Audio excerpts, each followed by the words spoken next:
Welcome back to the Snowpoint Cast. Today we're going to be going over a deck called Cursegar. Cursegar got top 4 at the World Championships in 2010, so it's really strong. A guy named Frank Diaz, top 4. This list is one card off of his list, and it's actually kind of a pretty interchangeable card. It's arguable on each side, and we'll get to that when we get to the card. But yeah, let's get right into it.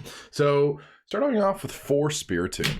So Spiritomb is a great card. It's got 60 HP, single retreat, a resistance to normal, and a free attack that's really great. So also the body is awesome. So the body is called Keystone Seal. When it's in the active position, everyone in play can't use trainer cards, which is great because you shut off SPs early game. Like SPs kind of threatening towards you. They can like do a lot of early game stuff to you, and when you shut down those trainers that they have, so they can't get like multiple flash bites off in a turn, that's really strong. And just stopping like candies too turn 1 is great because of Darkness Grace. So Darkness Grace is the attack. So for free, search your deck for a Pokemon that evolves from a Pokemon on your bench, and then put it on that Pokemon, and then you put a damage counter on Spiritomb. So just really good consistency, and you lock yourself out of rare candy, but at the same time you're searching from deck the Pokemon that you need. So it's just really good at getting out fast Gengars and finding your tech Pokemon. As soon as you have a like set up board, the deck functions really well, and Spiritomb is just it kind of lets you do with that. Locking trainers is great because the Gengar attacks based off that, but we'll get to that when we get to the Gengar. So deck also plays 3 Gastly. Gastly's awesome. It's got another free attack. It's kind of a really cool part about this format. Pitch Dark. So Pitch Dark says your opponent can't play any trainer cards during their next turn. So again, just sticking with that item lock theme. Poltergeist attacks based off the trainers in their hand. So the longer that you can prevent your opponent from playing those trainers, the stronger Gastly gets.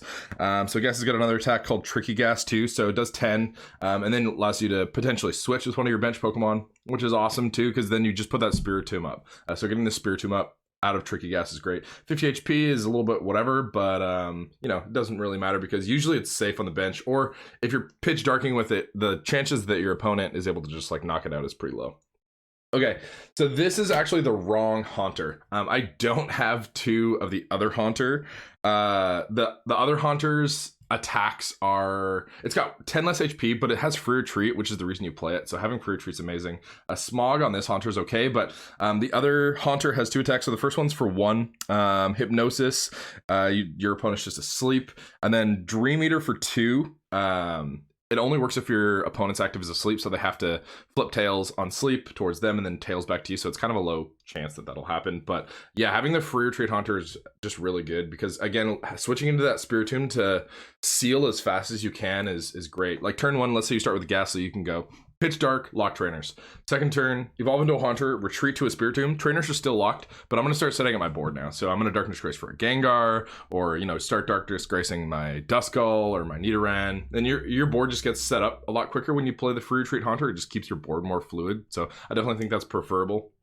But I just don't have that card. So you also play 2 Gengar. Gengar's a great card. This Gengar's from Stormfront, which is, in my opinion, one of like the best sets that has existed. Really, really cool set. So Gengar's got 110 HP, free retreat, which is awesome. A resistance to normal, which is also really good. And dark weakness, which is fine as well. Nothing in the format really hits for dark. So you got a Poke Power called Fainting Spell. So Fainting Spell is great.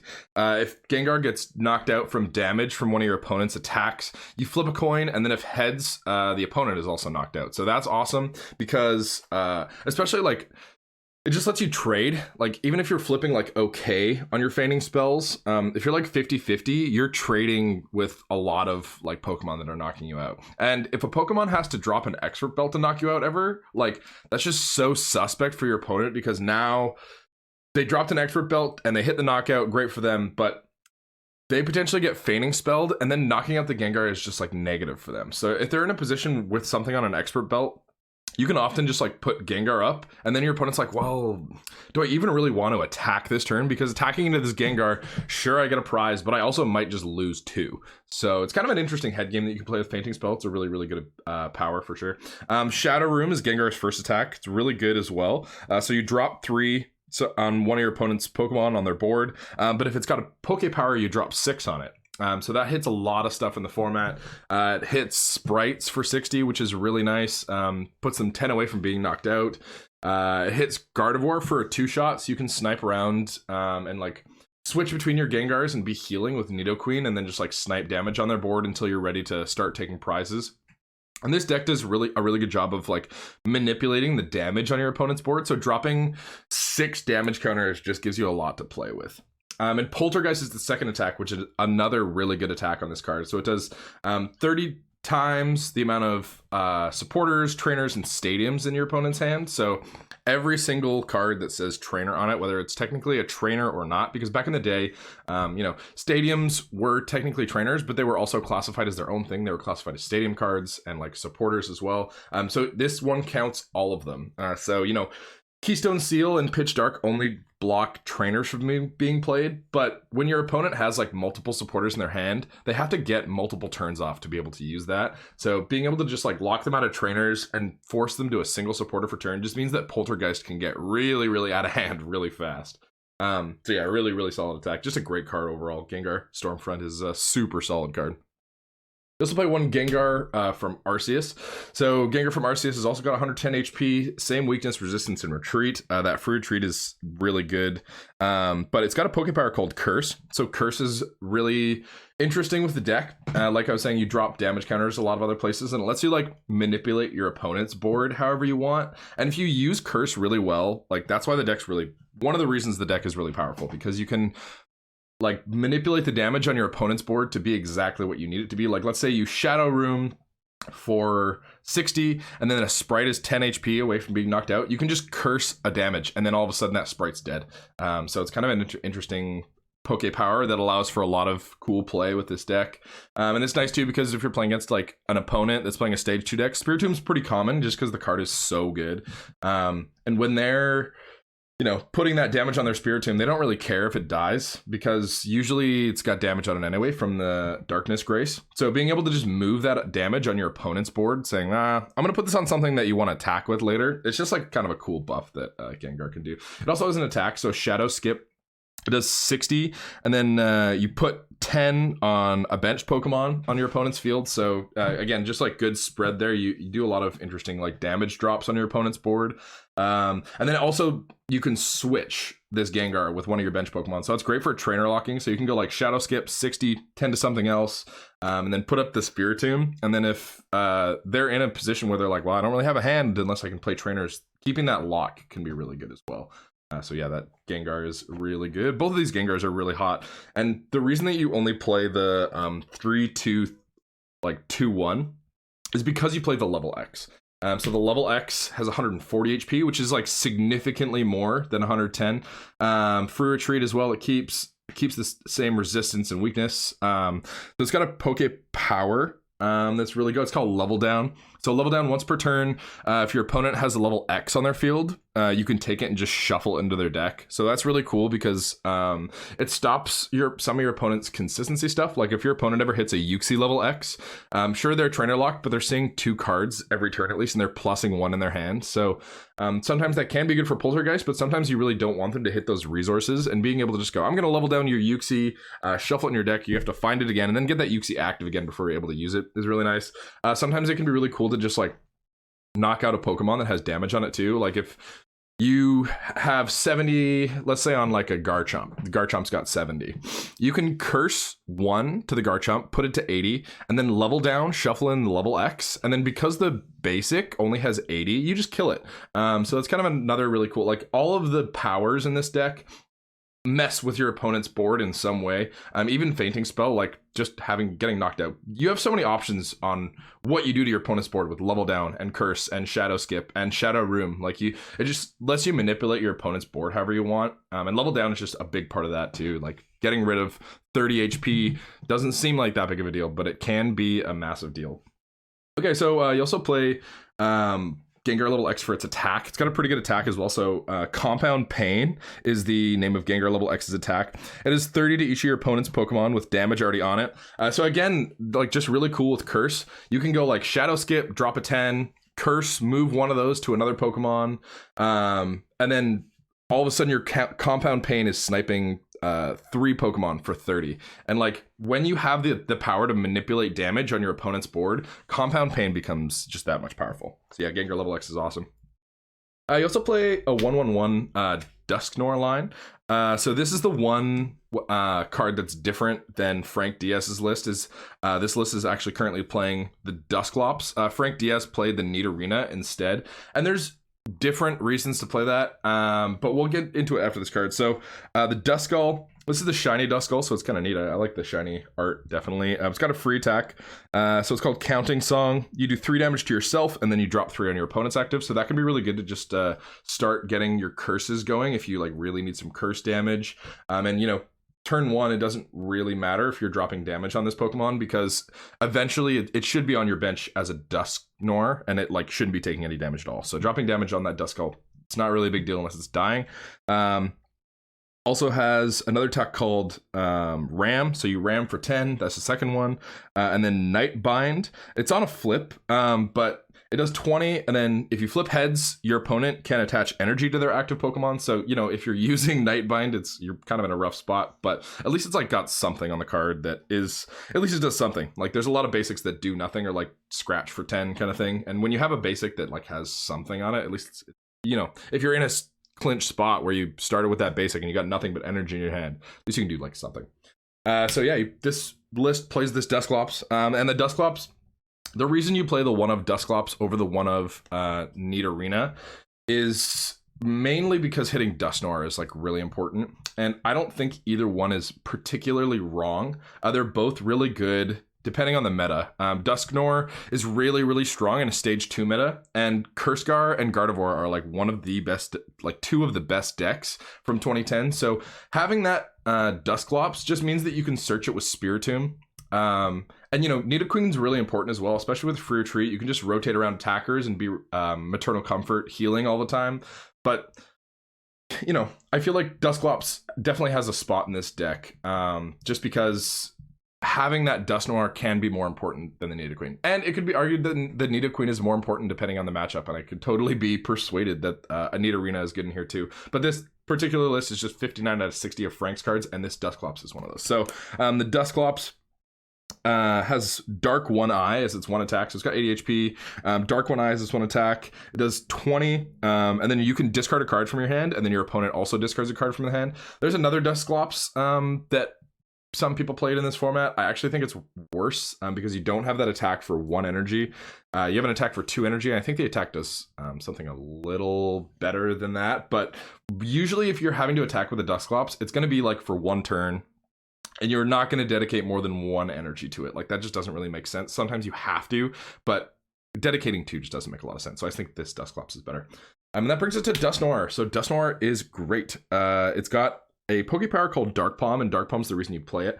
Dark Palm says if your opponent has 4 or more benched Pokemon, you can activate this power.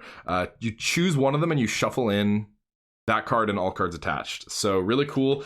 Again, like that's powerful against an SP deck, because you're able to take a lot of times like a Garchomp with a DCE on it out of play, which is really cool. But it's even better against stage 2 decks, because you have to like, usually stage 2 decks are playing the Spiritomb. So they Spiritomb and then they set up like a Curlia, let's say, and then they set up a Gallade. And having that turn of Darkness Gracing is an early game thing. Like you don't always have the opportunity to just put a Spiritomb in the active and Darkness Grace. So Dark Palm being able to like shuffle in a stage 2 and all cards attached, that's like a significant amount of your opponent's board. Like if they have only 2 Gardevoirs out and they misplay and they bench to 4, and then you Dark Palm one of their Gardevoirs, they're down to 1 Gardevoir, and that's just like really bad. You can just Shadow Room the Gardevoir for 60 and then kill it next turn. So Dark Palm is great, and it just lets you manipulate your opponent's board. That's what this deck's all about. You can do lots of things with level down and curse, and Dark Palm is one of those things that just says, I'm gonna control what your board does even more. So you can attack with Dusknoir as well. That's for 3. But there are situations where it's okay. So you drop 5 damage counters on your opponent's active. So it's not damage, you drop counters, which is really nice for stuff that has like psychic resistance. And then you drop an additional damage counter for every prize card that your opponent has taken. So if they've taken 5 prizes, you can drop 100 damage. So it can be good, but really niche, and you're usually never attacking with Dusknoir. The 3 retreat's kind of fat too, you know, it's kind of meh, but Dark Palm makes it worth it. So you also play 1 Nidoran. The Nidoran has an attack that's really good. The first one is Bite, I think. It's Bite or Scratch or something. And it just does 10. But the next one's really good. So Offer Help for DCE finds a supporter. You don't play DCE in the deck, but if you have to attach once and then attach twice to the Nidoran, if you're like bricking, you don't have a supporter, at least that Nidoran lets you search for one. So kind of a cool attack on the Nidoran. And then you play a Nidoqueen as well. So the Nidoqueen, you play it for Maternal Comfort, but you can also attack with it. So 120 HP, 3 retreat, resistance to lightning, which is kind of interesting. And then it's weak to psychic. But yeah, so Maternal Comfort, in between turns, you heal 1 damage counter from each of your Pokemon in play. So really good, especially with a free retreat. You can just like take a hit with a Gengar, free retreat to another one, and then free retreat to a third Gengar if you have it. And then that Gengar's fully healed off if it did like 60 damage or less. Because it goes like 60, you attack, 50, 40 back to you. You're onto the bench now, 30, 20, attacking with your third Gengar, 10, 0. And then it's fully healed off. And usually, like, I don't know, there's a lot of stuff that can do more than 60, but 60 is like a fair amount of damage that happens a decent amount of time. Like Psychic Lock with Gardevoir does 60, Earthquake with Garchomp does 50, so it's like similar to 60. But Maternal Comfort, having that healing is just really, really great because of the free retreat of your board. And Maternal Comforting early too to get that Spiritomb damage healed is really nice because it just lets you keep that Spiritomb. You do want to shadow skip to them later in the game, so a lot of decks don't like having that Spiritomb because it just wastes a bench slot, but this particular deck really likes having a Spiritomb on the bench, so healing that damage off for Spiritomb is really good too. So you play a 2/2 Claydol as well. So the Baltoy's got an attack called Psychic Balance. You draw to match the opponent's hand size for 1. So if you're able to play out a bunch of cards, like a bunch of Pokemon, and you don't have much but an energy, you can attach, play out a bunch of cards, and then hopefully draw for something. But yeah, it's got 50 HP, which is meh. You play it to play Claydol. And Claydol's awesome. So Claydol, it's got 80 HP, 2 retreat, a weakness to grass, and it's got Cosmic Power. The Cosmic Power is probably, it's like top 3 most broken abilities in this format. It's really, really good. You take up to 2 cards in your hand, 1 or 2, and then you put them to the bottom of your deck, and then you drop to 6. So that's really good because not only are you taking cards that you don't want and putting them to the bottom of your deck, so you're getting them out of the potential of draw, but you're also refreshing your hand. So up to 6 means you only have 1 card in your hand and you use it with Claydol, you just get to fresh draw 6. And that's like a much better effect than any supporter card in the format. So Claydol is really great. It is a stage 1, but as soon as you're able to hit that Baltoy off of a Roseanne's or, you know, Bebe Search or Collector, then as soon as you hit it, if you have a Spiritomb out, you just search it out and then all of a sudden you're drawing. So yeah, really good card.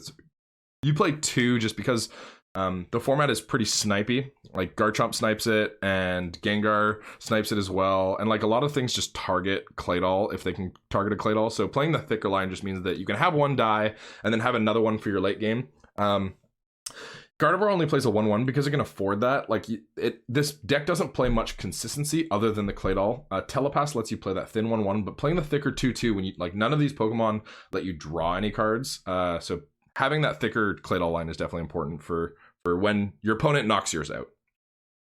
So you also play an Uxie. This is your other setup Pokemon.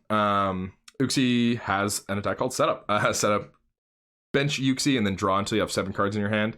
So really staple consistency, really, really strong card. It's got 70 HP. You can also attack with it. Psychic Restore does 20, and then you can put Uxie on the bottom of your deck with all cards attached. So having that colorless is nice. Having that ability to get a Uxie off your board is really nice as well because like I was saying, Shadow Room hits in Uxie for 60. So getting hit for 60 is really bad, but when your opponent plays this card, like this is one of the staple cards in this format that like every deck plays. So it is really hot to just see, oh, I got 1 energy on a Gengar and you got a Uxie, I'm gonna hit 60 damage on that board. And even if it's like, I'm gonna hit it for 60, not kill it till later, I'm not gonna worry about it. I'm just gonna start cursing the damage around that I sniped on your board. So yeah, really, really cool card. And honestly, one of the reasons that this deck is so powerful because Uxie lets Shadow Room be really good. So you play an Azelf as well. So Azelf's got 70 HP, a single retreat, also weak to Psychic. Time Walk is Azelf's power, so it lets you search your prizes, reveal a Pokemon, put it in your hand, and then take a card from your hand and put it back. You play a lot of one-ofs. Like you play one of the Gengar level X, one of the Arceus Gengar, a 1/1/1 of the Dusknoir line, a 1/1 of the Nidoqueen line. And it's just like really important to have some Pokemon to play. You only play 3 Gastly as well, so prizing one can be a big deal. And Azelf just lets you be more consistent on that front. If you prize 2 Claydol, you're not just, you know, SOL on your consistency to mid-late game. You can Azelf for it, and then you have at least something. And again, Azelf is staple as well, so it's another Shadow Room target. You can Shadow Room it for 60, and then you're doing fat damage on their board. And again, both of these cards are staple, so like almost every deck plays them. And that's a reason that this deck is really powerful, because you're really effective against both of those cards. Okay, so you play 3 Rare Candy. Rare Candy's great just because it lets you hit your stage 2s. You know, 4 would kind of make sense, but with Spiritomb, Rare Candy's less effective. You can't use it all that often. And like, honestly, if you hit a Spiritomb, you're probably only going to be candying like once or twice in a game, maybe, because you just have that option to like chill and search and set up so slowly because you're trainer locking. So Rare Candy's not that important. You are playing multiple stage 2 lines, so you know it's definitely solid to play 3, but I don't know if you need 4, and that's kind of why you play 3. But yeah, it just lets you like break that rule. Honestly, Rare Candy into a Nidoqueen is like one of the best uses for Rare Candy in my opinion, because as soon as you have a Nidoqueen on your board, you can just switch around your Pokemon and take damage, and then it kind of mitigates it over time. So Rare Candy is just a really good card, great for consistency for sure. You play 2 Pokécoms. So Pokécom says, take a Pokemon from your hand, put it into your deck, and then search your deck for a Pokemon and put it in your hand. You play so many Pokemon that playing 2 comms kind of just makes sense. But yeah, like any deck that plays more than like 20 Pokemon, Pokécom is pretty effective. You play 2 Warp Points as well. There's a couple switch outs in this deck, and Warp Point's great because of how much control you have over the damage on your opponent's board. So you can curse, and if your curse drops are really smart, you can chip your opponent down to a position where you're like, okay, well, I'm doing a multiple of 30 with Poltergeist, and let's say they have a hand of like 5. You can put, if something has like 110 HP on it, you could try to hit the Poltergeist for 4, but that's pretty unlikely to happen. But what you can do is drop 2 damage on it, move 2 with Curse, and then when you Warp Point them, if they like, let's say they have like a Sprite and some other stuff on their board, and you've done some damage manipulation. If your damage manipulation is good, Warp Point can be really bad for your opponent, because it forces them to put something active that they don't want to put active a lot of the time. And with the amount of control that you have over their board, like you have the ability to level down, you have the ability to do whatever you want. So you can go Warp Point, and they'll be like, okay, well, I think this Guardy level X is safe. And then you put your Gengar up, level exit, level them down, curse once, and then kill it. Like it lets you do so many things because of how much control you have over your opponent's board. And Warp Point is just another cool part of the deck that just like lets you be really sneaky with a bunch of your stuff. Like you can be dropping damage counters and your opponent's like, I don't know what he's doing, and then you drop a Warp Point and you're like, oh, that's exactly what he's doing. Now I'm in a really bad spot, forcing to put a bench spot active. So you play 2 Expert Belt as well. Expert Belt, it buffs your attack by 20 and then your HP by 20, so it essentially makes you an EX Pokemon. So really good to just have that extra damage for Shadow Skip. Shadow Skipping for 80 is good, especially when, you know, you attach the Expert Belt, you're an EX, but you're putting something that's not that Gengar active, because you can switch it with one of your bench Pokemon. So getting that extra damage is almost free at that point. Putting an Expert Belt on a Nidoqueen can actually be okay, because then you Mega Punch for 1 for 60. Mega Punch is Nidoqueen's attack, and it can be really good as well. But yeah, mostly important to just like keep your stuff alive. Like as soon as you have a Gengar level X with an Expert Belt, it's got 160 HP, which is like so massive. That's a ton of HP. And when your opponent is also dealing with like a Fainting Spell Gengar with a Expert Belt can just be 1 prize sometimes. Sometimes your opponent kills it and they're like, oh, I'm taking 2 prizes. And you're like, psych, I got a heads flip on the Fainting Spell, idiot. So yeah, Expert Belt is just really good. It lets you hit those potential Poltergeist numbers too, right? Like 110 is a really common number with Garchomp level X, Luxray level X, Gardevoir has 110. So being able to go, you have like a 6-card hand. I think you have at least 3 trainers in there. I'm going to put an Expert Belt on, and sometimes you just have to risk it for the biscuit with Poltergeist. Like, you don't know for sure what your opponent has in their hand ever. But if you've had Spiritomb out for a few turns, and, like, they haven't been playing that many cards, you can usually get a read on it. So Expert build is just like, well, yeah, they got a 6-card hand, and they probably have 3 trainers in there. I'll put this on just to be safe, just so that I don't need 4. If they have 4, great. If they don't, at least I'm still getting the knockout here. So yeah, Expert build just lets you manipulate your numbers. It's really good like that. You play a Night Maintenance as well. So Night Maintenance says you can shuffle 3 in any combination of Pokemon and basic energy from your discard pile into your deck. So it's just that Pokemon recovery, like I was saying. You play pretty thin lines because of the level X. Like you play a 3-2, 3-2, 2-1-1. And like that's not enough Gengars to fill out a game. Usually like they're going to be taking some prices on Spiritombs, but usually you're going to need like a 4th Gengar, or like recovering your pieces can be really good too, getting Claydol's back or Nidoqueen pieces if they had to be discarded or whatever. It's just good to have some recovery options in there. So you play a Luxury Ball as well.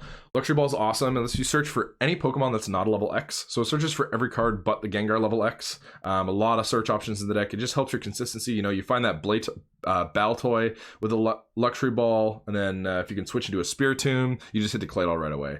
Hitting a Claydol off a Luxury Ball is also really good. It's kind of neat because you can search from deck with Spiritomb, so you can go like, oh well, let's say I really need a Dusknoir next turn. Like my opponent just popped off, they put like 5 bench Pokemon on and they have like 2 stage 1s or something. You can just go like, it's pretty easy to find the basic, but finding the final evolution can be more difficult. So you find the basic with a Collector or Roseanne's or whatever, and then you Darkness Grace. When you retreat the Spiritomb to potentially like Shadow Skip or whatever, you can just Luxury Ball, find that Dusknoir, and then all of a sudden you have options for your opponent's board. Like the double search of Spiritomb and Luxury Ball just lets you be pretty consistent, which is nice. There's also play 2 Moonlight Stadium. Moonlight Stadium says if you have a Psychic or Dark Pokemon in play, they retreat for free. So really cool with Keystone Seal, Spiritomb. It just keeps that trainer lock active while you Shadow Skip, and then you just get the free retreat back. Retreating between your Nidoqueens, like sometimes you need to just like stall for a turn because your numbers are lined up in a certain way, and you're like, I just need one more turn of Maternal Comfort so that I can't get knocked out next turn. Chucking a Dusknoir or a Nidoqueen active and then just like taking a hit with it and not attacking for a turn can be really good to stall, and Moonlight Stadium lets you do that. It just keeps you really fluid as well. Like Gengar has free retreat, but the Dusknoir and the Nidoqueen have 3 retreat, so you really can't get stuck with one of those active. That's just really bad. But yeah, having free retreat on your Spiritomb is really nice too. Okay, we're gonna get into the supporters now. So you play 3 Roseanne's Research, really good card. Search your deck for 2 in combination of basic energy cards and basic Pokemon, and then you put them into your hand. So that's great because you can find like a Spiritomb and an energy, and then no matter what, unless you're playing, I don't think any of the Pokemon in this deck have 2 retreat. Maybe the Nidoran? I think Nidoran's 1. Yeah, Nidoran's 1. So everything in the deck has either 1 or free retreat if it's a stage 1 or a stage 2, the Gengar, other than the Dusclops or Dusknoir and the Nidoqueen. But yeah, everything has 1 retreat, so you can just go like basic energy, Spiritomb, attach to the active, retreat, put the Spiritomb up, and then you're Darkness Gracing and you're trainer locking too. So you're starting to set up your board, and off of that 1 supporter card, being able to both trainer lock your opponent and then start setting up yourself is just it's really strong. And Roseanne's just being able to search out energy. You only play 5 basic Psychic, so being able to search them out is definitely really good. Okay, so you play 3 Judge as well. Judge is great because your opponent a lot of the times, like they can have a hand that they play out. Sometimes you need to like attack with something and not switch back to the Spiritomb. Like you need to not Shadow Skip, you need to Shadow Room or Poltergeist or something. And when you do that, it opens them up to play their trainer cards. So if you Poltergeist and they're like, okay, you hit me for like 120, but at least now I get to drop all these trainers and you're not going to be able to do that next turn. Judge lets you say, okay, well, yeah, sure, you dropped all your trainers, but I'm actually just going to force you to hand refresh. And then I'm going to put the Spiritomb active again and start Shadow Skipping you until I can Poltergeist again. So Judge, being able to hand disturb your opponent, especially under Trainer Lock, being able to just go like Judge, Trainer Lock, a lot of the times that's enough to kill your opponent's hand for sure. Judge is a deadly card, can be. You play 2 Bebe Search. Bebe Search says you take a card from your hand, put it on the top of your deck, and then search your deck for a Pokemon. So which is really good for your Pokemon consistency. Lets you find that level X Gengar. It's the only thing in the deck that searches it other than Pokecom. But yeah, just like Pokemon consistency, being able to search out the Pokemon that you need. Bebe's to find a basic can be really good in your turn 1 if you start a Spiritomb. Finding that stage 2 after you Darkness Grace with the Bebe's can be really good. But yeah, just finding that Pokemon consistency is really good. You play 2 Collector as well. Collector says search your deck for 3 basic Pokemon and put them in your hand. So really good. Lets you get like a Gastly, a Spiritomb, and a Tech Pokemon, whether that's an Uxie, an Azelf, or a Duskull, or a Nidoran, or a Baltoy. And it just like lets you set up your board. Like if you start a Spiritomb and you have a Collector in your hand, and you're going second, of course, you can go Collector for 3 Pokemon. Usually it's for a Baltoy. Darkness Grace, get a Claydol, and then the next turn I'm just going to start setting up massively. Like you Claydol first, and then you maybe find an out to a Haunter, evolve the Haunter, and then you have a Gengar on the board. It's great for like just setting up in the middle of the game too. Like if you find a Collector and you're like, wow, I really need my Tech Pokemon now. Like I don't have a Dusknoir. I have a Gengar and a Claydol, but I don't have a Dusknoir or a Nidoqueen. So I'm not really like putting that much pressure on my opponent. It's just really good for finding all that. You play 2 Felicity's Drawings too. So Felicity's Drawing says you can discard 1 card from your hand, and then you draw 3 cards, or if you discard 2, you draw 4. So yeah, just another good consistency card. Being able to discard cards is also really good because it lets you thin. Being able to thin can be really good. There are some cards that are important in some matchups and not as important in others. So being able to thin is really good too. And just like having that raw draw can be really nice. Okay, we're gonna get to the energy now. I should play 4 Call. Call's great. Call says if this Pokemon is attached to your active Pokemon, you can use Call. Search your deck for 2 basic Pokemon and put them on your bench. So it's got a ton of synergy with Spiritomb. A Spiritomb with a Call energy is one of your like best starts. If you can find a Spiritomb and you can find a Call, you just call for whatever basics that you want, probably a Baltoy and something else, and then all of a sudden your deck's moving. So it's only a 2-card combo, and it just sets your deck up really well. Being able to call to find a Spiritomb can be really good too, because as soon as you have that Spiritomb on your bench, you can just retreat whatever you attached the call to, and then start Spiritombing. So it's just really good to help your early game for sure. You play 5 Psychic Energies. So you play 5 Psychic just so you can attack with everything. You play the Night Maintenance too, so you play a little more than that. But a lot of your attackers attack for like 1 or 2. So like the Poltergeist is for 2, Shadow Room's for 1. Shadow Skip is for 3, but yeah, like having the multiple energy attached, usually you need at least 2. So you do have to play that a little bit thicker of an energy line. So you play 2 Warp as well. Warp's kind of interesting. Warp lets you switch, or it forces you to, but if you attach it to your active Pokemon, it forces you to switch it with one of your bench Pokemon.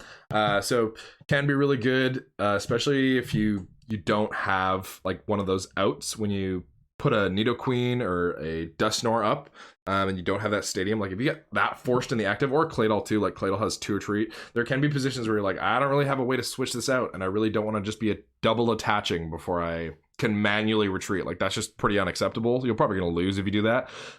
So having that out to just say I have an out that lets me switch around my Pokemon is really good. So yeah, this has been Cursegar. If you have any questions about the deck, leave them in the comments below and I'll do my best to get to them. But yeah, thanks for tuning in, and we'll see you next time.